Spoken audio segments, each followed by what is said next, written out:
Di sebuah dusun kecil di pinggiran Blora, hidup seorang duda paruh baya bernama Worgo sehari-harinya.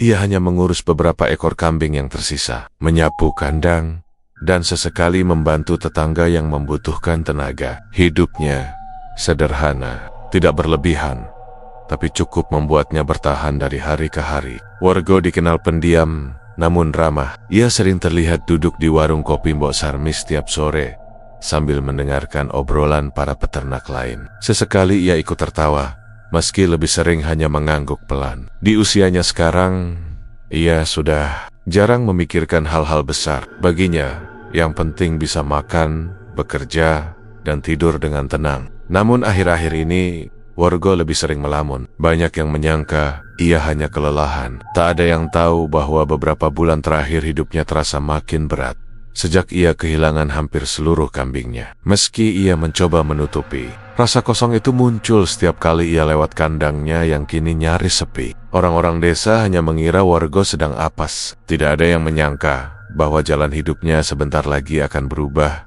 menuju sesuatu yang tidak pernah ia bayangkan. Sesuatu yang berawal dari sebuah saran kecil dan sebuah hutan bernama Alas Ngelebur. Pagi di dusun kecil pinggiran Blora selalu dimulai dengan suara ayam jantan, gemerisik daun jati yang tertiup angin, dan bau tanah basah yang tertinggal setelah embun turun semalaman. Di antara rame-rame sederhana yang berjajar tak beraturan, hiduplah seorang duda paruh baya bernama Worgo. Badannya kurus, kulitnya kecoklatan terbakar matahari, dan wajahnya selalu tampak lelah seperti seseorang yang terlalu sering menanggung beban sendirian. Rumahnya tidak besar, sekadar bangunan kayu tua dengan atap yang mulai rapuh. Namun di samping rumah itu, berdiri sebuah kandang kecil tempat Worgo memelihara kambing-kambingnya, atau lebih tepatnya keming-keming yang tersisa. Dulu kandang itu ramai, penuh suara ambikan setiap pagi. Sekarang, hanya ada 2 ekor kambing kurus yang berbaring di dalamnya, sesekali mengunyah dedaunan yang Worgo kumpulkan dari tegalan. Setiap pagi, rutinitas Worgo selalu sama. Ia bangun sebelum matahari terbit, mengambil ember berisi air sumur, lalu masuk ke kandang untuk membersihkan lantai tanah yang mulai bau.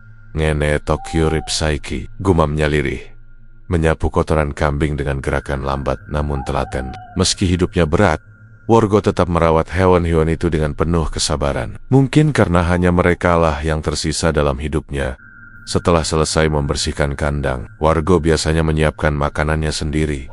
Nasi sisa semalam dipanaskan lagi, kadang hanya dimakan dengan garam atau kecap. Sesekali ia mendapatkan sayur dari tetangga, itu pun jika ada yang berbaik hati.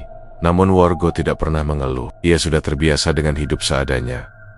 Di luar, udara pagi Blora terasa hangat. Anak-anak desa berlarian menuju sekolah, ibu menjemur pakaian, dan para bapak mulai berangkat ke sawah. Hanya Worgo yang sering berdiri cukup lama di depan kandangnya, memandangi 2 ekor kambing kurus itu seolah ia sedang menghitung hari ketika semuanya akan habis. Dulu, Worgo adalah peternak kambing yang cukup disegani. Ia punya belasan ekor kambing yang sehat dan gemuk. Setiap musim Idul Adha, ia bisa menjual banyak kambing dengan harga yang lumayan. Hidupnya sederhana, tapi tidak pernah kekurangan. Namun semuanya berubah dalam satu malam. Malam yang masih ia ingat dengan jelas, sejelas rasa nyeri yang masih tertinggal di hatinya. Beberapa bulan lalu, tepat menjelang Idul Adha, kandangnya dibobol orang. Kambing-kambingnya hilang tanpa jejak. Tidak ada suara, tidak ada keributan, tidak ada tanda-tanda perlawanan. Ketika Worgo bangun keesokan harinya, ia mendapati pintu kandang jebol dan kandang kosong melompong. Belasan ekor kambing lenyap begitu saja. Hanya tersisa jejak kaki mengarah ke jalan besar. Jejak yang kemudian hilang tertutup roda kendaraan. Peristiwa itu membuat Worgo jatuh miskin seketika. Tabungannya habis untuk membayar hutang pakan dan perbaikan kandang. Sejak kejadian itu, ia sering melamun lama di depan kandang, seolah berharap kambing-kambingnya kembali pulang. Namun yang ia miliki sekarang hanya 2 ekor. Kambing kurus yang dibelinya dari sisa uang terakhir. Tetangga-tetangga awalnya prihatin. Namun seiring waktu mereka kembali sibuk dengan urusan masing-masing. Beberapa masih sesekali menawarkan bantuan, meski Worgo sering menolak dengan halus. "Ora yusa ripot-ripot, aku isi aisorip," katanya. Meski kenyataannya ia sering menahan lapar. Tekanan ekonomi mulai terasa. Beras di dapur makin menipis, uang tabungan sudah habis, dan kambingnya terlalu kecil untuk dijual. Worgo tidak punya pilihan lain selain bertahan. Ia mengikat sabuk lebih kencang setiap hari, bekerja serabutan apa saja, mencangkul kebun orang, membantu membersihkan rumah, atau mengambil pekerjaan kasar di pasar. Namun meski hidupnya berat, Worgo bukan tipe orang yang mudah mengeluh. Ia hanya merasa hampa. Setiap malam sebelum tidur, ia menatap langit-langit rumah sambil menarik napas panjang. Hidupnya kini tak jauh berbeda dari kandang kambingnya, sepi, kosong, dan mulai rapuh. Malam-malam itu, Worgo sering terbangun karena mimpi aneh. Ia kadang mendengar suara embikan dari kandang, padahal kambingnya sedang diam, atau suara langkah kaki di tanah basah, seperti ada orang berjalan mondar-mondir di sekitar rumahnya. Namun ia selalu berpikir itu hanya bayangan pikirannya sendiri, efek dari rasa stres yang terlalu lama ia pendam. Meski begitu, ada sesuatu dalam dirinya yang mengatakan bahwa hidupnya sedang bergerak ke arah yang tidak pernah ia bayangkan. Seolah ada sesuatu yang mengintainya dari balik gelap malam Blora. Namun untuk saat ini, Worgo belum menyadarinya. Yang ia tahu hanyalah satu hal: hidupnya sedang berada di titik paling rendah. Dan dari titik terendah itulah, seseorang atau sesuatu sebentar lagi akan menawarkan jalan yang tampak mudah.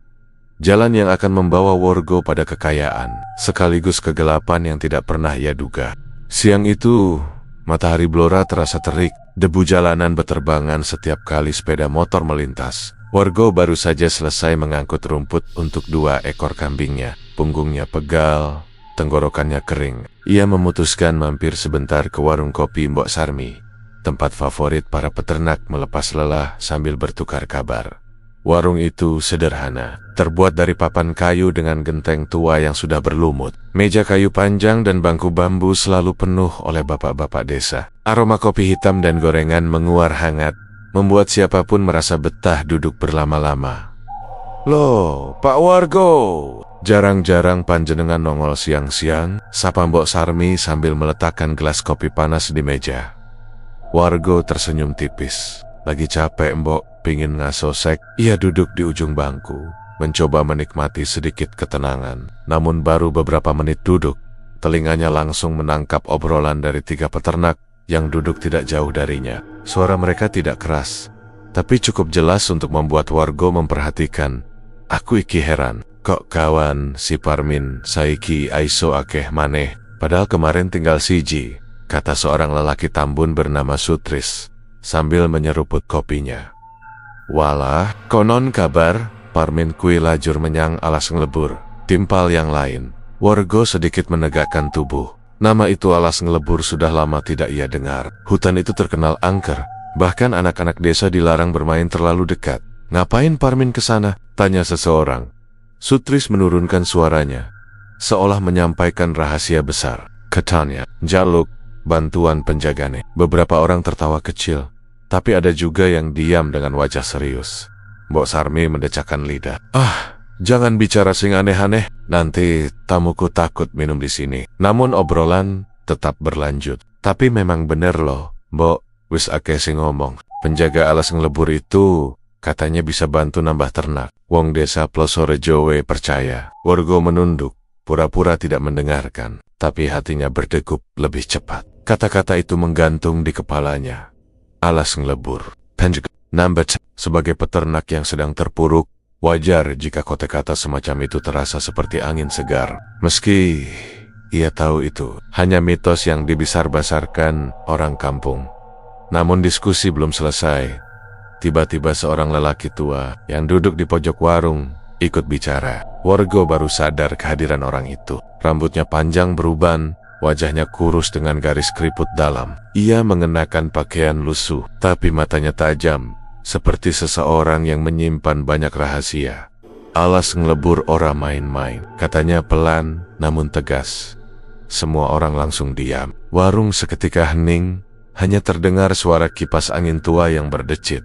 Lelaki tua itu melanjutkan, "Sing enjaga kono jenenge Mbah Kuncung. Wisaka jaman mbah buyutku, wong-wong percaya yen dheweke iso mbantu wong sing kepepet asal wani mbayar." Worgo merinding sedikit. Bukan karena ceritanya, melainkan Cara lelaki itu bicara, tenang, datar, tapi seperti sangat yakin.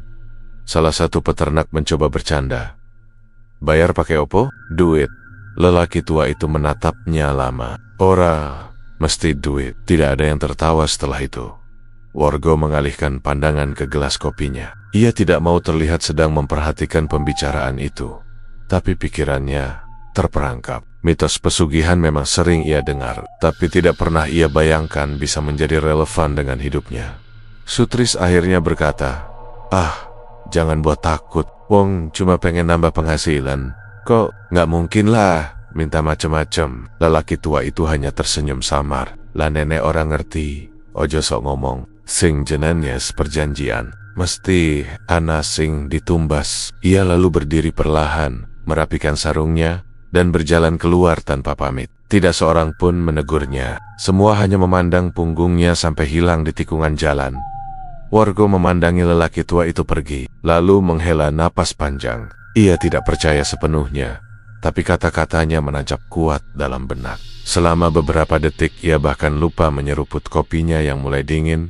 Setelah lelaki itu pergi, suasana warung kembali ramai. Orang-orang mulai bercanda lagi, seolah tak terjadi apa-apa. Namun bagi Wargo, suasana tidak lagi sama. Ada yang berubah di hatinya.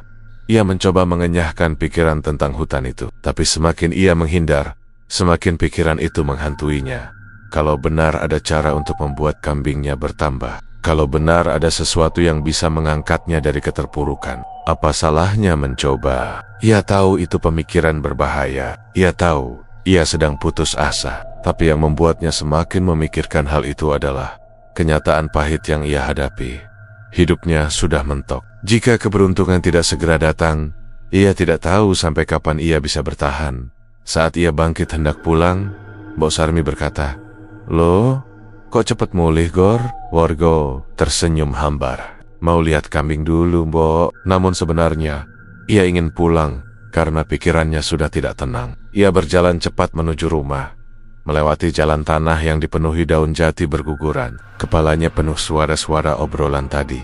Alas ngelebur, penjaga, bisa membantu orang kepepet. Wargo menggelengkan kepala, mencoba menepisnya. Tapi semakin ia melupakan, semakin kuat bisikan itu terdengar. Malam ini, ia tahu dirinya akan kembali memikirkannya. Dan tanpa ia sadari, inilah langkah kecil pertama yang akan membawa hidupnya menuju jalan yang tidak pernah bisa ia bayangkan sebelumnya. Sejak hari ketika Wargo mendengar nama Alas ngelebur di warung Mbok Sarmi, malam-malamnya tidak pernah benar-benar tenang. Ada sesuatu yang berubah dalam dirinya. Meskipun ia sendiri tidak tahu apa, tapi ketenangan yang biasanya ia dapatkan setelah seharian bekerja hilang begitu saja. Malam pertama setelah obrolan itu, Wargo tidur seperti biasa di kasur tipisnya. Angin dari celah dinding rumah kayu membuat udara malam cukup dingin. Ia menarik selimut dan memejamkan mata. Namun baru beberapa menit tertidur, ia merasa seolah mendengar suara embikan kambing di dekat telinganya. "Mbi." Wargo terbangun seketika. Nafasnya terengah. Matanya menatap gelap dengan gugup. Ia mendengarkan lagi, sunyi. Tak ada apa-apa. 2 ekor kambingnya tidak bersuara. Kandang pun sepi. Mungkin cuma mimpi, gumamnya. Ia mencoba kembali tidur, tapi suara itu terdengar lagi. Bi. Kali ini lebih jelas, seperti berasal dari sudut rumah. Wargo duduk perlahan, memandangi ruangan gelap. Tidak ada bayangan apapun. Ia menyalakan lampu minyak kecil di samping tempat tidurnya. Mosok kambing melebu omah, gumamnya heran. Namun setelah ia keluar rumah untuk mengecek kandang, semuanya tetap normal. Kambing-kambingnya tidur dengan damai. Tidak ada tanda-tanda gangguan. 3 malam berturut-turut, kejadian serupa terus berulang. Kadang suara embikan itu terasa jauh, kadang seperti tepat di belakangnya. Bahkan, suatu malam, ia merasa ada sesuatu seperti bulu kambing menyentuh kakinya saat ia terlelap. Tapi ketika ia terbangun, tidak ada apa-apa kecuali dinginnya lantai tanah. Wargo mulai kehilangan tidur. Matanya menghitam, tubuhnya letih, dan pikirannya semakin kacau. Di siang hari, ia masih mencoba bekerja seperti biasa. Tetapi seringkali ia melamun dan kehilangan fokus. Saat ia sedang mengikat rumput di halaman, temannya Suko datang menghampiri. Suko adalah salah satu dari sedikit orang yang masih sering menengok Worgo sejak musibah pencurian kambing itu. Tubuhnya gemuk, suaranya keras, dan sifatnya blak-blakan. "Gor, kok wajahmu koyok wong ora turu telung dina?" tanya Suko sambil menyipitkan mata. Worgo hanya mengelus tengkuknya. "Inte keo, aku akhir-akhir ini sering mimpi aneh." "Aneh piye?" "Mimpi kambing ngembe dari tempat yang ora jelas." Worgo tertawa kecil, mencoba menyembunyikan rasa tidak nyaman. "Kayak suara itu ngejar aku dalam mimpi." Suko berkacak pinggang. "Lah kok ora menyang wong pinter? Simbah jarwo aison delok, opo sing ganggu sampean?" "Oh gamet, wong pinter, buat apa? Aku cuma kecapekan ko." "Wis lah, ojo ngeyel, kowe iku stres. Wong sing lagi susah gampang banget kesambat pikiran aneh-aneh." Suko menepuk bahu Worgo. "Atau kowe mulai mikir-mikir soal alas ngelebur sing diobrol ka wong-wong kui?" Worgo tadiam. Suko sengaja mengucapkannya pelan, seolah takut didengar tetangga. "Maksudmu opo?" tanya Worgo. Suko meneguk air dari botolnya sebelum menjawab. "Aku ngerti kowe lagi kebacut, bangkrut. Kadang wong kepepet aiso mikir sing ore-ora. Tapi hati-hati Gor, ojo sam, kowe ngelakoni opo sing ora jelas." Worgo mencoba tersenyum, tapi hatinya justru makin gelisah. "Aku ora percaya begituan ko." "Ya, rasanya aku kosong banget akhir-akhir ini." Suko menatapnya lama. "Kosong aiso bahaya. Gor, kosong gawe awak gampang kebawa omongan. Nek ora percaya wong pinter, yo paling ora. Ayo ngopi bareng, kumpul karo wong-wong. Ojo dipendam di lamu terus." Nasihat Suko masuk akal, tapi tidak mengurangi kerisauan yang terus berkembang di benak Worgo. Ia teringat lagi ucapan lelaki tua misterius di warung tempo hari. Ucapan tentang penjaga alas ngelebur yang bisa membantu orang kepepet. Setiap kali Worgo mencoba mengabaikannya, suara ambikan aneh itu muncul lagi di kepalanya, seolah memanggil. Malam berikutnya, ia kembali tidur dengan rasa was-was. Ia memejamkan mata sambil menutupi telinganya rapat-rapat. Tapi suara itu tetap datang, Bi. Lebih panjang, lebih pelan, lebih dekat. Worgo membuka mata dan mendapati kamarnya masih gelap. Namun kali ini, suara itu tidak hilang. Justru semakin jelas, seperti berasal dari balik dinding rumah. Jantung Worgo berdetak cepat. Ia duduk perlahan, menunggu suara itu berhenti. Setelah beberapa menit, suara itu mereda. Namun ketakutannya justru semakin menjadi. Paginya, Worgo duduk lama di depan rumah sambil menatap jalan tanah menuju desa. Ia berpikir keras. Suara-suara itu bukan hanya mimpi. Ia tahu ada yang mengusik. Entah itu tekanan batin atau sesuatu yang tidak terlihat. Yang jelas, rasa kosong dalam dirinya kini berubah menjadi rasa gelisah yang sulit dijelaskan. Seolah hidupnya sedang ditarik menuju sesuatu yang gelap, asing, namun entah kenapa terasa memanggil-manggil.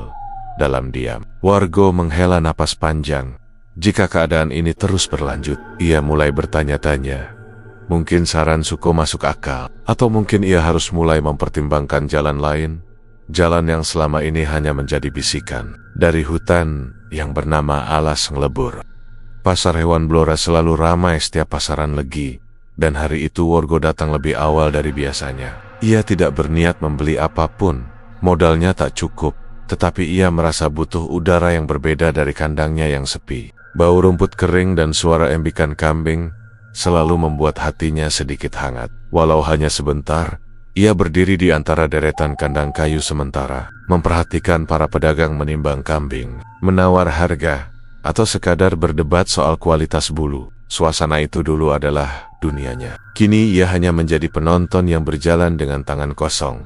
Saat Worgo hendak berbalik pulang, sebuah suara serak memanggilnya pelan, "Pak, Worgo tu." Worgo menoleh. Di samping kandang pojok berdiri lelaki tua yang pernah ia lihat di warung beberapa waktu lalu, yang dulu bicara tentang Alas Ngelebur. Tubuhnya kurus, punggungnya sedikit bungkuk, dengan rambut tipis berwarna abu. Ia tersenyum kecil, senyum yang entah mengapa membuat bulu kuduk Worgo meremang. "Iya mbah, saya Worgo," jawabnya sopan. Lelaki tua itu melangkah mendekat. Sepatu sandal jepitnya menyeret tanah pasar yang berdebu. "Kulo ngenteni panjenengan," katanya pelan, seolah mereka sudah punya janji. "Panjenengan masih kepikiran soal hidup sampean yang makin berat tuh?" Worgo tertegun. Ia tidak suka kalau orang lain langsung menyinggung kesulitannya. Tapi tatapan lelaki itu begitu yakin, seakan ia tahu apa yang terjadi dalam rumah maupun pikiran Worgo saya. Ya cuma berusaha jalanin hidup mbah, jawab Worgo menghindar. Lelaki tua itu terkekeh lirih. Nanging ati panjenengan ora tentrem. Kandang sapi, rejeki kambing ilang rara ketulungan. Ucapannya mengenai kambing membuat dada Worgo terasa berat. Sudah, jangan bahas itu. Worgo hendak pergi, tapi lelaki itu menahan tangannya. Pegangannya dingin, jauh lebih dingin dari udara pasar pagi. Panjenengan penasaran tuh soal apa yang saya sebut kemarin? Alas ngebur. Worgo menelan ludah. Ia berusaha mempertahankan wajah datar. Cuma dengar-dengar mbah. Saya bukan orang yang percaya hal begitu. Amboten, percaya atau ora percaya. Sing penting, panjenengan butuh jalan keluar. Kali ini Worgo tak menjawab. Sunyi beberapa detik, hanya terdengar suara pedagang berteriak menawar harga kambing di kejauhan. Lelaki tua itu merogoh sakunya dan mengeluarkan sesuatu. Secari kertas kusam berisi tulisan tangan. Ia menyodorkannya. Iki, petunjuk sing panjenengan butuhkan. Worgo menatap kertas itu tanpa menyentuhnya. Ini APA, saya tiga jari keriput lelaki itu mengetuk kertas itu pelan. Kemenyan, bunga, kenanga, potongan kuku kambing. Worgo mengerutkan kening. Untuk apa kuku kambing? Kedengarannya aneh, karena penjaga alas ngelebur senang bau asal-asalan ternak, jawab lelaki itu sambil tersenyum miring. Itu syarat pertama. Pertama? Tanya Worgo spontan. Lelaki itu mengangguk pelan. Syarat sing paling penting, waktu ritual kudu tepat jam 1 bengi. Ora boleh kurang, ora boleh luwih. Jam 1 malam, di tengah hutan, membawa sesaji. Mendadak Worgo merinding meski matahari pagi menyengat pasar mbah. Ucap Worgo pelan. Saya ini cuma orang biasa. Saya tidak ingin masuk-masuk urusan mistis. Kalau salah-salah, bisa bahaya. Lelaki tua itu mendekat. Suaranya merendah seolah membisikkan rahasia. Bahaya lan urip miskin. Pilih sing endi. Kadang, wong ketekan keadaan kuduan njupuk risiko. Worgo terdiam cukup lama. Kata-kata lelaki itu menancap seperti duri kecil di hatinya. Ia sendiri tidak tahu apa yang ia cari. Keajaiban, jalan pintas, atau sekadar harapan baru. Tapi ia juga sadar bahwa hidupnya tidak lagi berjalan seperti dulu. Ia bukan lagi Worgo yang dulu punya puluhan kambing. Bukan lagi peternak yang disegani. Kalau saya lakukan ritualnya, apa benar hidup bisa membaik, mbah? Pertanyaan itu keluar tanpa ia sadari.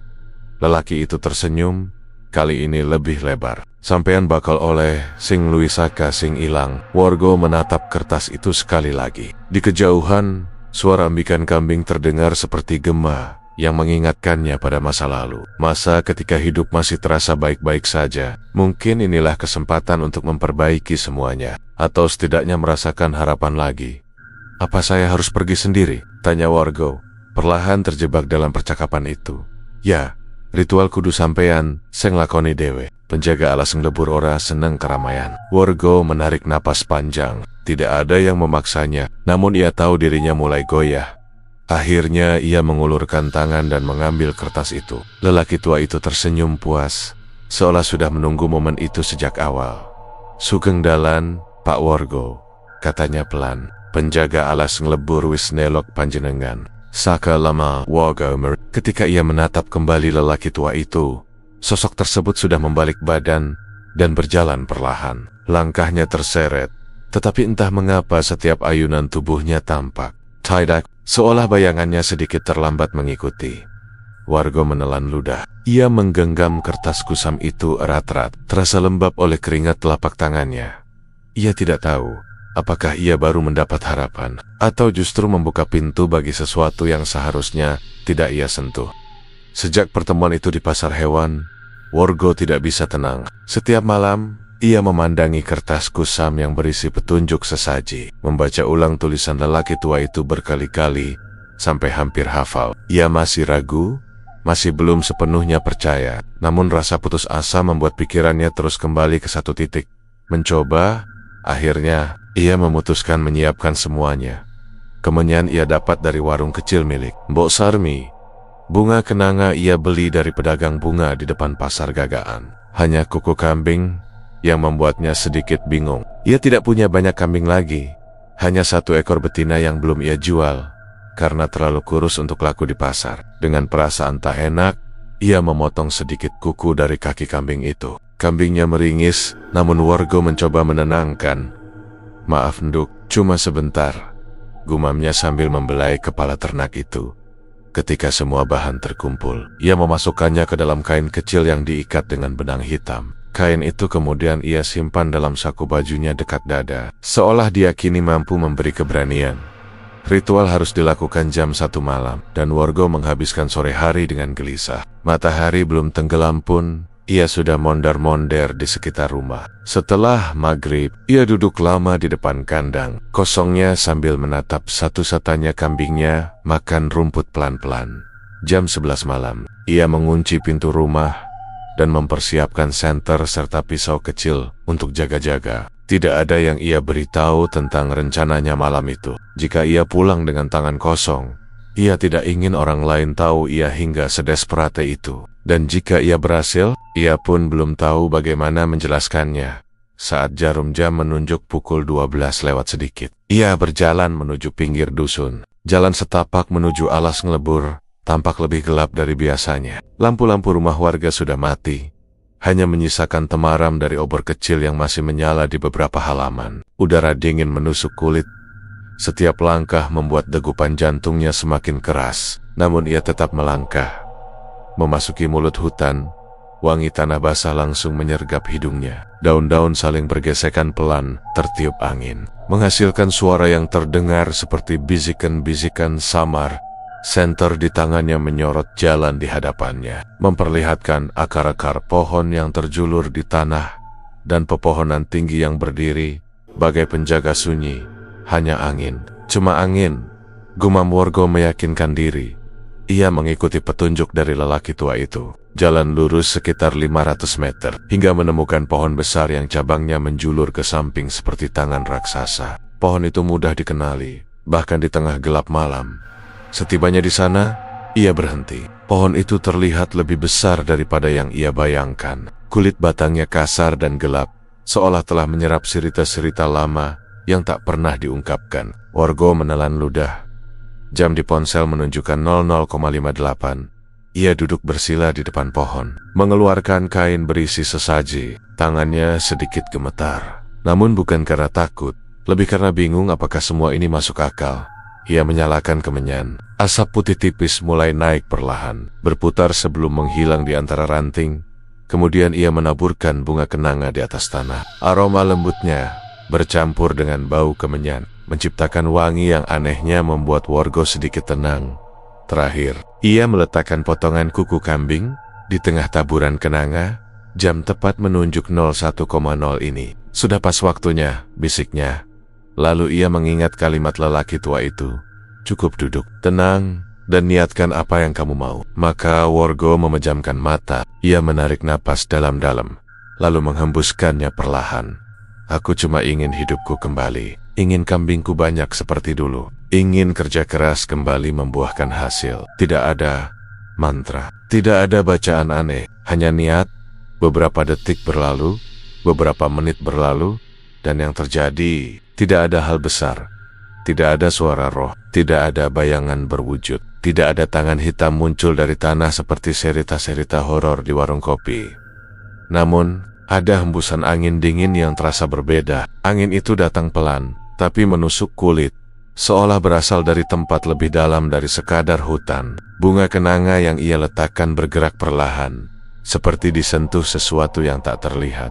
Wargo membuka mata sedikit. Asap kemenyan yang naik ke atas tampak berpusing seperti diputar ke satu arah tertentu. Senter di sampingnya redup tiba-tiba, lalu terang lagi. Syuk, syuk. Suara samar terdengar. Wargo menegakkan tubuh. Itu bukan suara burung, bukan serangga. Mirip embikan kambing, tapi jauh dan hampa. Jantungnya membentur dada. Namun suara itu hanya terdengar sekali. Setelahnya, hutan kembali sunyi. Wargo menunggu beberapa menit, tetapi tidak ada lagi tanda-tanda aneh. Ia mencoba menenangkan diri. Mungkin telinganya berhalusinasi karena terlalu tegang. Akhirnya, ketika jarum jam menunjukkan 01,17, ia membereskan barang-barangnya. Ia mematikan kemenyan yang tinggal sedikit, lalu berdiri perlahan. Kayaknya cuma buang-buang waktu, gumamnya. Ia meninggalkan pohon besar itu. Tidak ada sesuatu yang mengejarnya. Tidak ada suara langkah di belakang. Tidak ada sorotan mata dari balik semak. Semua terasa tenang. Begitu keluar dari hutan, Wargo menatap jalan setapak menuju dusunnya. Langit tampak cerah, bintang bertebaran, dan udara mulai menghangat. Nyaris terasa seperti malam biasa. Saat ia melangkah pulang, hanya satu pikiran yang terlintas. Mungkin benar, tidak akan terjadi apa-apa. Namun, ia tidak tahu, dan tidak akan tahu sampai esok pagi, bahwa sesuatu sudah mulai bergerak perlahan menuju hidupnya. Sesuatu yang tak terlihat, namun sudah mengikuti sejak ia meninggalkan pohon besar itu, dan tak berniat pergi. Pagi setelah ritual itu, Wargo bangun dengan kepala berat. Tidurnya tidak nyenyak, mungkin karena perjalanan malam sebelumnya membuat tubuhnya letih. Ia tidak berharap apapun. Baginya, semua yang ia lakukan di alas ngelebur semalam hanyalah usaha terakhir seorang pria putus asa. Ia keluar rumah sambil menguap, lalu berjalan menuju kandang kecil di samping halaman. Seperti biasa, ia hendak memberi makan satu-satunya kambing yang tersisa. Namun saat ia mendekat, kaki Wargo berhenti seketika. Kambing betina miliknya berdiri gelisah. Kakinya menghentak-hentak tanah. Perutnya tampak jauh lebih besar dari biasanya. Seperti membengkak tidak wajar dalam waktu semalam. Astagfirullah. Iki? Opozo? Gumam Wargo pelan. Kambing itu mengembik keras. Suaranya panik. Wargo mendekat dan memeriksanya. Ia bukan ahli kandungan kambing, tapi ia tahu satu hal. Kambing itu sudah waktunya beranak, dan prosesnya berlangsung jauh lebih cepat dari seharusnya. Padahal, senggot Wargo, kambing itu bahkan belum menunjukkan tanda-tanda bunting jelas sebelumnya. Yowis, sabar enduk, ucapnya menenangkan. Tak butuh waktu lama, kambing itu mulai mengejan. Wargo panik, tapi ia sigap mengambil air hangat dan kain bersih. Ia sudah beberapa kali membantu proses kelahiran ketika masih punya banyak ternak, jadi langkah-langkahnya masih ia ingat, dan yang terjadi berikutnya membuat Wargo terdiam mematung. Satu anak kambing lahir, disusul yang kedua, kemudian yang ketiga, dan hampir bersamaan yang keempat. 4 anak kambing, semua sehat, semua bergerak aktif, dan tidak ada tanda-tanda cacat. Wargo terpaku memandangi pemandangan itu, tidak percaya. Kok iso akeh ngene, gumamnya. Iki, Orawa, kambing betina normalnya hanya melahirkan 1 atau 2 anak. 3 saja sudah langka. 4, itu hampir tidak mungkin. Namun bukan itu saja yang membuat Wargo merinding. Kambing betinanya tampak baik-baik saja setelah melahirkan. Tidak tampak lelah seperti induk kambing pada umumnya. Ia bahkan langsung menyusui anak Kenania dengan tenang. Wargo berdiri lama di depan kandang, bingung antara harus bersyukur atau curiga. Tapi pada akhirnya, ia hanya menarik napas panjang dan tersenyum tipis. Mungkin ini jawaban dari Gusti, gumamnya. Meski ada suara kecil yang mengingatkannya pada ritual semalam, Ea menopisnya, lebih mudah baginya percaya ini. Rezeki tak terduga. Hari-hari berikutnya berjalan ganjil. Anak-anak kambing itu tumbuh sangat cepat. Hanya dalam waktu 2 minggu, tubuh mereka sudah sebesar anak kambing berusia 2 bulan. Mereka makan banyak, lincah, dan sehat. Tidak ada tanda-tanda aneh selain kecepatan tumbuh yang luar biasa, yang membuat Wargo makin terkejut. Kambing betinanya kembali menunjukkan tanda-tanda bunting, kurang dari sebulan setelah melahirkan. Ini tidak normal sama sekali, tapi Wargo tak ingin memikirkan terlalu dalam. Ia hanya bersyukur. Kandang Iki mulai rame maneh. Ya, katanya sambil tersenyum lebar. Dalam waktu kurang dari 4 minggu, kandang Wargo sudah berisi belasan kambing. Ia terpaksa memperbesar kandang dari kayu bekas di belakang rumah. Ia juga mulai membeli rumput lebih banyak, bahkan mengambil pekerjaan tambahan, menebas ilalang demi pakan ternak yang semakin banyak. Tetangga-tetangga mulai memperhatikan perubahan itu. Wargo Seiki rejekin banta. Yo, kata Mbok Sarmi saat Wargo mampir membeli kopi. Alhamdulillah Mbok, mungkin lagi musim bagus, jawab Wargo sambil tersenyum malu-malu. Wong-wong kabeh ngomong, Kambingmu kok aiso akeh ngono, sambungnya. Warga hanya tertawa pelan. Yo rejeki, mbok, aku orang ngerti. Meskipun merasa canggung, jauh di dalam hati, Warga mulai merasakan sesuatu yang sudah lama hilang dari hidupnya. Harapan, Suko, sahabatnya, datang suatu sore ke rumah. Matanya membesar melihat kondisi kandang. Wargu, iki kabeh hasilmu, cepet tenan tumbuh he. Serunya sambil mengamati anak-anak kambing yang berlarian. Warga ikut tersenyum, bangga. Yo aku duyu. Yo bingung. Suko bersiul pelan. Bisa cepat sugih iki. Kambing wis akeh. Pasar sebentar lagi rame. Dalam waktu sebulan, Warga menjual beberapa kambing mudanya di pasar hewan. Harganya cukup tinggi karena kondisinya sehat. Uangnya ia gunakan untuk memperbaiki atap dapur yang bocor dan membeli pakaian baru untuk pertama kali setelah bertahun-tahun. Desa mulai kagum. Nama Warga kembali disebat-sebat sebagai peternak kambing yang beruntung. Orang-orang yang dulu hanya memandangnya dengan iba, kini kembali memuji kerja kerasnya. Ada yang mengatakan ia ahli merawat kambing. Ada pula yang bilang Warga punya tangan dingin. Warga mendengar semua itu dengan hati hangat. Namun di tengah rasa syukurnya, ada satu kebiasaan baru dari kambingnya yang membuatnya kadang bertanya-tanya, meski ia selalu mengabaikannya setiap malam. Kambing-kambing itu sering mengembik ke arah hutan ngelebur. Bukan mengembik biasa, tetapi seperti memanggil sesuatu. Warga tidak ingin memikirkan apapun. Hidupnya membaik, rezekinya lancar. Untuk pertama kalinya setelah pencurian besar yang menghancurkan hidupnya, ia merasa seperti manusia yang diberi kesempatan kedua. Dan jika memang semua ini berkaitan dengan ritual semalam, Warga memilih untuk tidak melihat ke arah itu.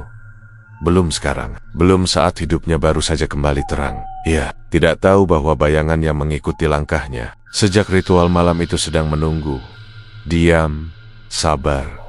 Seperti seseorang yang sedang menghitung waktu hingga pembayaran tiba. Namun, antaksot ini, dalam mata Warga yang sederhana dan penuh syukur, hidupnya terlihat lebih baik daripada sebelumnya, sangat jauh lebih baik. 2 bulan setelah kandangnya kembali ramai, hidup Warga mengalami perubahan besar. Ia mulai dikenal kembali sebagai peternak kambing paling cepat berkembang di dusun itu. Hampir setiap minggu ada saja yang datang untuk membeli kambing muda dari kandangnya. Namun di balik keberhasilan itu, sesuatu mulai terasa tidak wajar. Awalnya hanya hal kecil, kambing-kambingnya tampak terlalu peka terhadap suara-suara tertentu. Jika ada orang lewat di depan rumah, mereka tiba-tiba mendongak bersamaan, berhenti makan, dan mengembik pelan seperti sedang membaca sesuatu yang tidak terlihat. Warga menganggap itu hal biasa. Mungkin hewan ini hanya sensitif, tapi kemudian kejadian-kejadian aneh mulai muncul satu persatu. Suatu pagi, seorang pembeli bernama Tarmo datang tergopoh-gopoh ke rumah Warga. Lelaki itu tampak marah dan ketakutan sekaligus. Di belakangnya, 2 tetangga ikut mengawasi sambil berbisik-bisik. Warga, iki kambing sing tak tuku minggu wingi, serunya dengan napas ngos-ngosan. Warga mengernyit. Loh, kenapa kambingku kemarin sehat kabeh? Tuh, Tarmo menatapnya dengan mata membelalak. Sehat? Sampean taun delok kambing enggoreti lanji tali kaya wong ngamuk. Iki kambing kok raiso disembelih. Ngamuk, nendang, ngigit. Warga terdiam. Tarmo melanjutkan. Suaranya bergetar. Ibuku sing mau nyembelih, baru disentuh kaya ngono wae, kambing langsung nyeruduk meja, piring pecah kabeh. Aku ketok awake dewe dadi merinding. Iki bener-bener ora wajar. Warga mencoba tersenyum canggung. Mungkin kaget, Mor. Kambing yen pindahan kandang, kadang stres. Tarmo menggeleng kuat. Iki dudus, kambingmu, iki. Kok rasane ngerti kapan arep disembelih? Kaya ngerti. Weh, aku ojok-ojok balik no way. Aku ora wani. Ia menyeret kambing itu kembali ke kandang Warga. Hewan itu mengembik keras, tidak seperti kambing pada umumnya. Lebih mirip suara berat, dalam, dan menusuk telinga. Warga hampir mundur selangkah. Saat Tarmo pergi, Warga menatap kambing itu lama. Matanya seolah terlalu hitam, terlalu tajam. Namun ia tetap menepis pikiran itu. Namanya juga hewan, pasti cuma kebetulan. Beberapa hari kemudian, kejadian serupa terulang. Dua pembeli lain mengembalikan kambing yang mereka beli karena alasan yang sama. Kambingmu nyeruduk anakku. Koi song lendeng koyo sing ora seneng manusia, Worgo. Lehernya tak ikat malah digigit tak lain diu. Iki piye, Rek? Worgo mulai tidak bisa menyangkal bahwa ada sesuatu yang salah. Ia mencoba memerhatikan gerak-gerik kambingnya setiap hari. Dan makin lama, makin jelas bahwa perilaku mereka tidak wajar. Kambing-kambing itu kini lebih sering berkerumun di sudut kandang setiap malam, seperti menghadap ke satu titik tertentu. Sesekali mereka mengembik bersamaan dengan irama yang aneh, seperti memanggil. Malahan ada satu kambing muda yang menatapnya lama sekali ketika ia memberi makan. Tatapannya dingin, penuh tekanan, seperti menuntut sesuatu. Worgo mulai gusar. Apa yang salah karo kowe kabeh? Gumamnya frustasi. Dan pada suatu malam, gangguan mulai mengarah langsung pada dirinya. Ketika Worgo hendak tidur, ia mendengar suara langkah-langkah di halaman. Langkah itu berat, pelan, seperti sesuatu yang sedang berjalan mengitari rumahnya. Worgo bangkit dari kasur, mengintip lewat jendela. Tidak ada siapapun. Namun langkah itu tetap terdengar, berputar, mendekat ke kandang. Lalu kembali mendekat, diikuti suara embikan samar. Tapi bukan dari kandang, dari dekat pintu rumah. Worgo menelan ludah. Ia memutuskan mengabaikannya dan mencoba tidur. Tapi suara itu terus muncul sepanjang malam. Kadang langkahnya terdengar seperti kaki hewan, kadang seperti kaki manusia. Saat tengah malam, suara embikan terdengar tepat di samping jendela kamarnya. Suuk, suuk.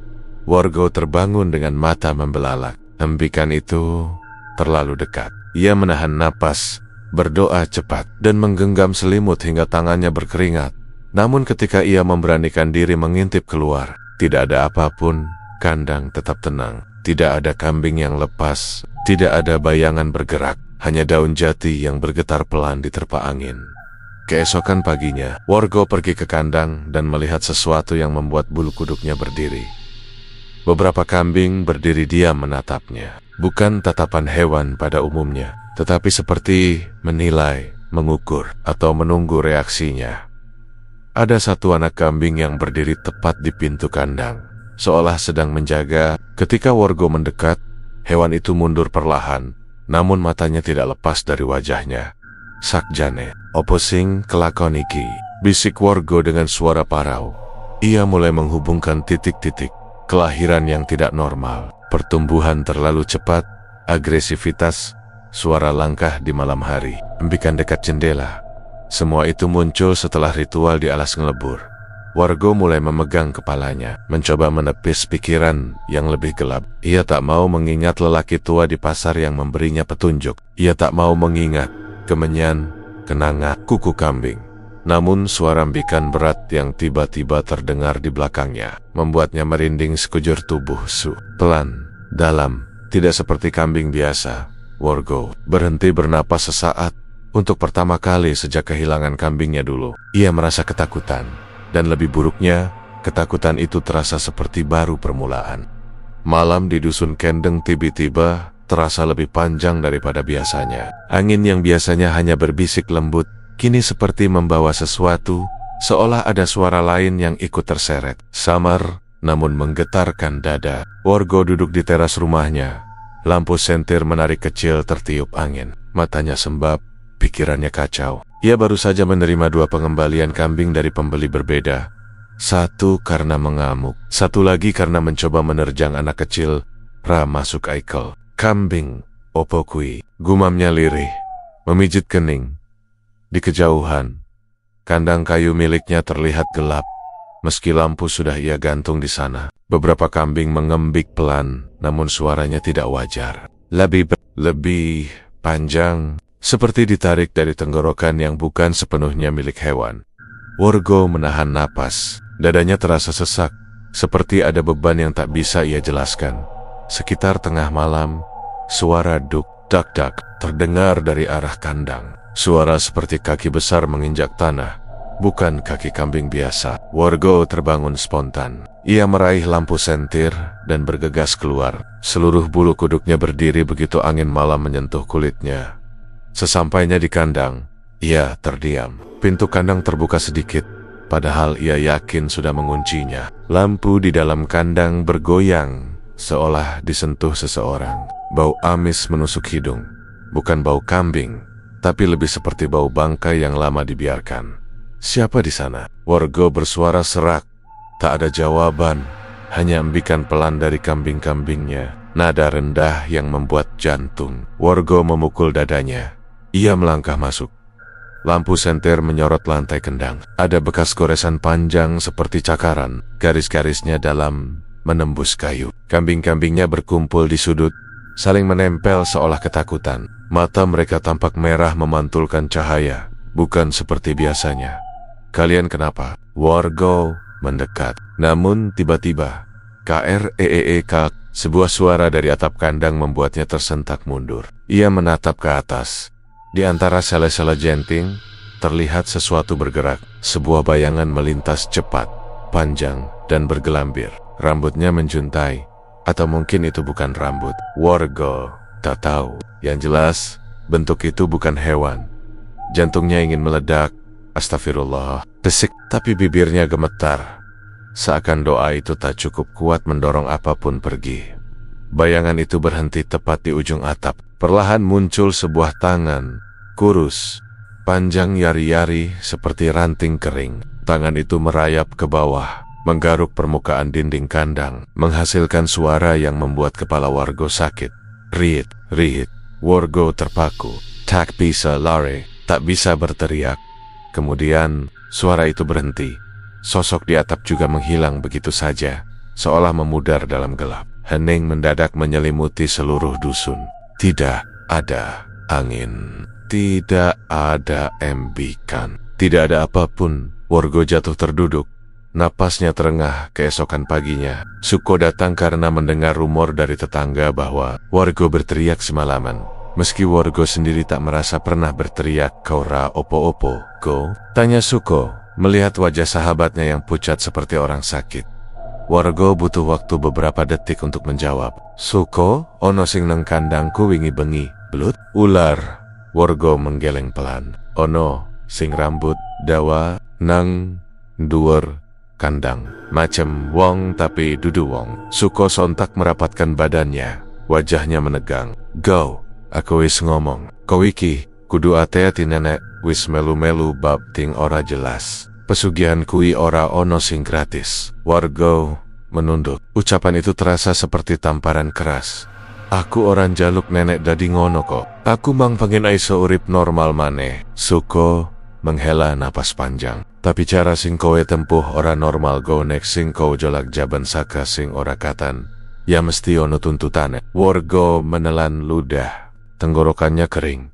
Suko menatapnya tajam. Serito sing tak rungok nek. Penjaga alas ngelebur kui seneng tukar tumbas. Nek wis menehi berkah, mestin jaluk bali. Karo bayange sing rambut dawa kui. Go, iki wis ora main manen. Warga merasa lantai di bawahnya seperti ambruk. Tantuten, opo, keo. Opo sing bakal dijaluk? Suko diam, lama. Tapi tatapan matanya sudah cukup menjawab. Aku orang ngerti persis. Tapi nenek wis nyangkut jiwa-jiwa ing balik ritual. Kabeh bisa kedadean. Detik itu juga, suara embikan panjang menggema dari kandang.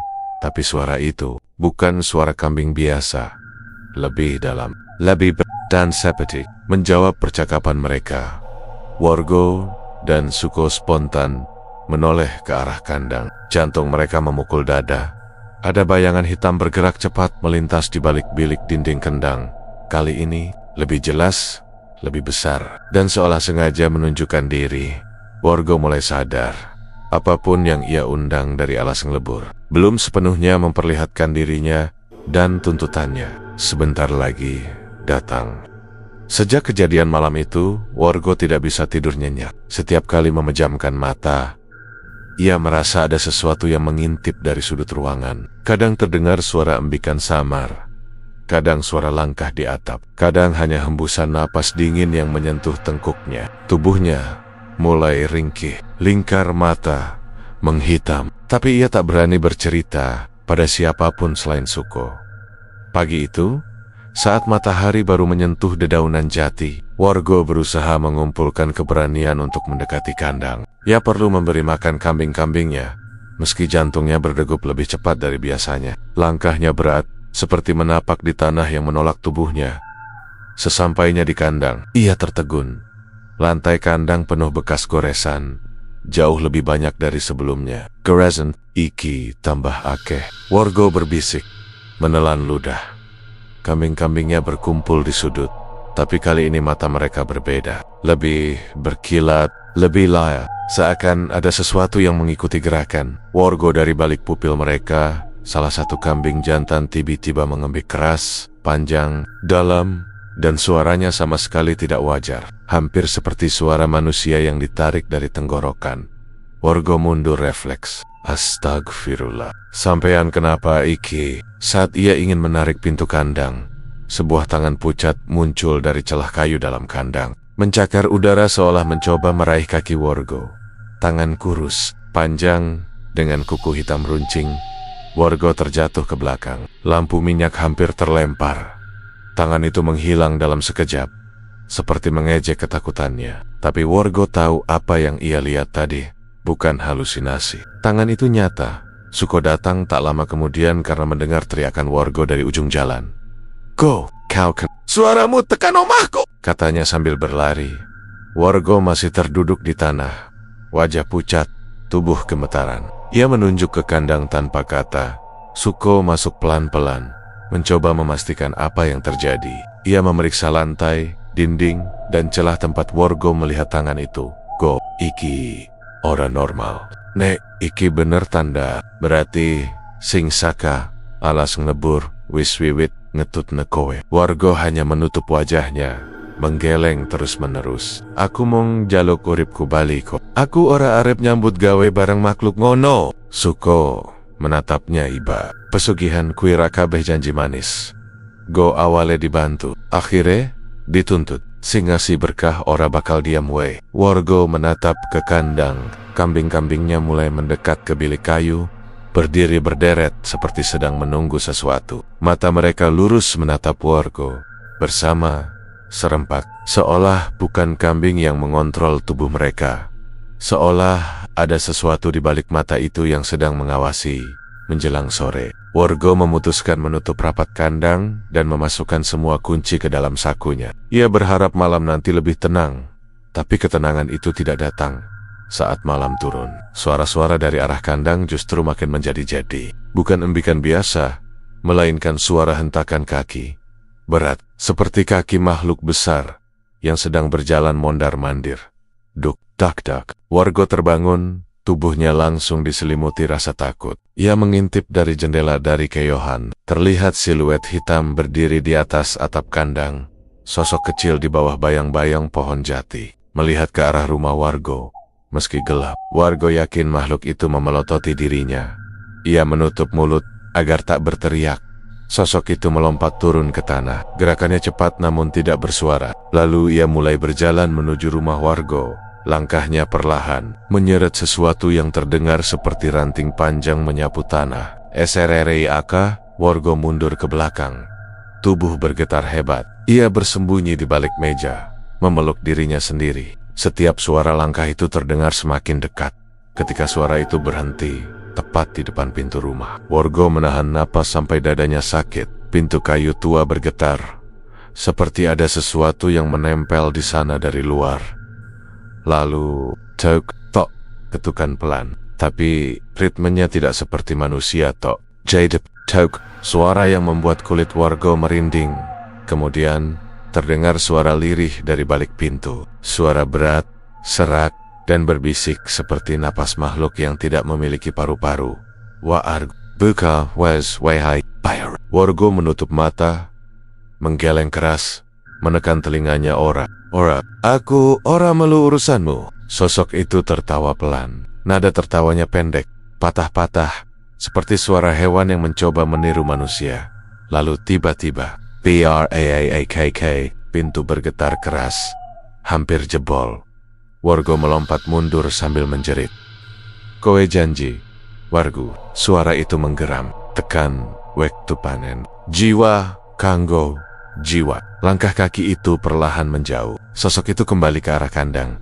Tertelan gelapnya malam. Wargo terduduk lemas. Air mata menetes tanpa ia sadari. Ia kini benar-benar mengerti. Pesugihan itu punya harga. Dan harga itu sudah mulai ditagih. Malam itu, setelah sosok dari luar pintu pergi, Wargo duduk kaku di atas lantai tanah rumahnya. Kakinya gemetar hebat, jantungnya berdebar seperti hendak pecah. Pikirannya penuh bayangan hitam yang berbisik, memanggil namanya. Ia tidak tahu sampai kapan ia bisa menahan pesugihan itu sebelum tagihan benar-benar datang mengambil nyawa seseorang. Pagi menjelang, tapi rasanya gelap tetap menggantung di dada Wargo. Ia berjalan terpincang, menuju kandang untuk memastikan kambing-kambing Nia masih ada.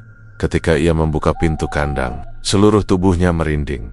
Kambing-kambing itu berdiri diam, seragam, menghadap pintu. Mata mereka merah kecoklatan, seperti ada bara kecil menyala di dalamnya. Mereka tidak bergerak sama sekali, tidak mengembik, tidak mengunyah rumput. Diam seperti patung hidup, dan di sudut kandang, di antara bayangan gelap, ada seseorang sedang duduk menunggu. Lelaki tua misterius itu, yang dulu menjual harapan pada Wargo di pasar hewan. Wargo tersentak mundur. Piye iso ananing kene? Lelaki tua itu tersenyum tipis. Senyum yang tidak menunjukkan kehangatan apapun. Wargo, wektu panen wis tekan. Kowe mesti ngerti.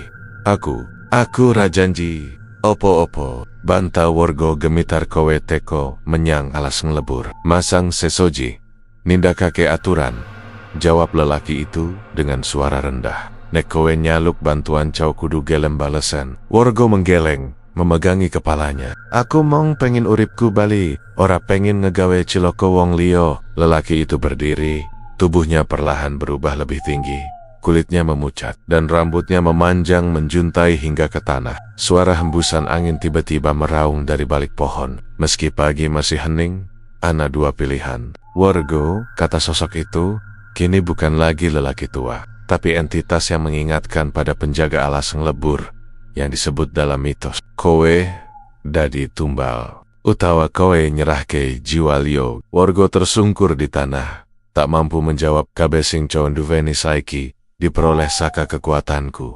Lanjutnya, kabeh kudu bali. Wargo menangis. Ia tahu hidupnya tak akan kembali seperti dulu. Setiap pilihan adalah malapetaka. Ia tak tega menyerahkan orang lain, tapi ia juga tak siap menghadapi kematian misterius yang entitas itu tawarkan. Dalam keputusasaan, Wargo berlari keluar kandang menuju rumah Suko. Ia mengetuk pintu sekeras mungkin. Ko, buka, ko, tolong. Aku. Pintu terbuka, dan Suko muncul dengan wajah terkejut. Kowe kenapa? Koyok wong dikejar setan. Aku pancen dikejar ko, jawab Wargo sambil tersengal. Penjaga alas ngelebur wis teka. Dueke nuntut jiwa tumbal. Suko tadiam, wajahnya memucat. Setelah beberapa detik, ia menarik Wargo masuk. Go. Nenek begini ceritane. Mong ana siji. Kara aku gelem opo wae. Sing penting ora ana sing mati. Suko menatapnya dengan tatapan yang jarang ia tunjukkan. Serius, penuh tekad. Kudu bali marang asal. Kudu bali menyang alas ngelebur lan nutup perjanjianmu nganggo dirimu diu. Mengkui sing bisa nyetop makhluk kui. Wargo membeku. Itu berarti ia menyerahkan dirinya. Aku. Suko menepuk bahunya. Suaranya lirih. Kadang wong sing salah kudu wani bener ke konsekuensi kesalahan nih. Malam itu juga, Wargo dan Suko berjalan menuju alas ngelebur. Udara terasa jauh lebih dingin dari biasanya. Semak-semak bergesek seperti ada makhluk yang mengintai dari segala penjuru. Ketika mereka tiba di tengah hutan, cahaya bulan terhalang awan. Kegelapan menyelimuti tanah basah di bawah kaki mereka. Sosok penjaga muncul dari balik pepohonan. Lebih besar dari sebelumnya, lebih mengerikan. Rambutnya terurai panjang, matanya merah, dan kulitnya pucat seperti kayu jati tua yang direndam air lama. Sue Cobali, Wargo. Suaranya menggelegar. Wargo maju satu langkah, lututnya gemetar hebat. Aku tekad. Aku ora bakal ngekeke wong liyo. Nek, kudu bayar. Ambil aku, wey. Suko ingin menghentikannya, tapi Wargo mengangkat tangan, meminta ia diam. Penjaga itu tersenyum lebar, memperlihatkan jiji-jiji runcing seperti serigala yang lapar.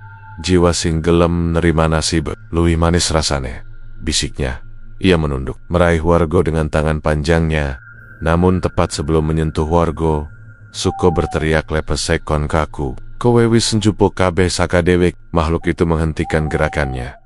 Tiba-tiba ia tertawa keras, menggelegar, memantul di batang-batang pohon. Wong sing wani ngorbanake awake dew. Wisku. Sosok itu memudar perlahan, berubah menjadi kabut hitam yang terangkat ke langit. Angin yang sangat dingin menyapu wajah mereka lalu menghilang begitu saja.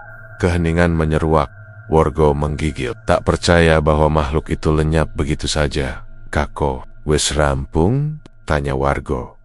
Suko mengangguk pelan. Kaek, ayai, kowe wis nunjuke awakmu, gelem tanggung jawab. Mungkin kuwi sing dikepengini. Wargo menatap sekeliling, napasnya masih memburu. Tidak ada suara aneh, tidak ada kehadiran mengerikan. Untuk pertama kalinya setelah berminggu-minggu, hutan terasa sunyi. Mereka berjalan pulang, dan ketika tiba di rumah, Wargo melihat sesuatu yang membuatnya terdiam. Kandangnya kosong. Semua kambing hilang, seolah tidak pernah ada sejak awal. Tidak ada jejak, tidak ada bau, tidak ada sisa bulu. Semuanya menghilang, dan Wargo mengerti apapun yang diberikan pesugihan itu sudah ditarik kembali. Beberapa hari kemudian, hidup Wargo kembali sederhana. Ia membantu tetangga menggembala, kadang bekerja serabutan, tapi ia merasa lebih tenang. Tidak ada lagi embikan aneh, tidak ada lagi sosok hitam, tidak ada lagi suara ketukan di malam hari. Ketika seseorang bertanya mengapa Wargo tiba-tiba jatuh miskin lagi, ia hanya tersenyum tipis dan menjawab, rezeki sing paling berharga yai kurasa tenang. Suko menepuk bahunya setiap kali mendengar jawaban itu. Dan sejak malam mereka kembali dari alas ngelebur. Wargo tidak pernah lagi menoleh ke arah hutan. Cerita ini mengingatkan bahwa jalan pintas tidak selalu membawa kebaikan. Segala hal yang terlihat mudah, cepat, dan menjanjikan kadang justru menyimpan harga yang tidak sanggup kita bayar. Keserakahan dapat menutup mata kita terhadap konsekuensi, dan segala kekuatan yang bukan dari jalan baik hampir selalu meminta balasan yang jauh lebih mahal. Cerita ini adalah murni fiksi, hanya untuk hiburan, dan tidak bermaksud menyinggung kepercayaan, budaya, atau pihak manapun. Segala kesamaan nama, tempat, atau kejadian hanyalah kebetulan dan tidak memiliki maksud tertentu.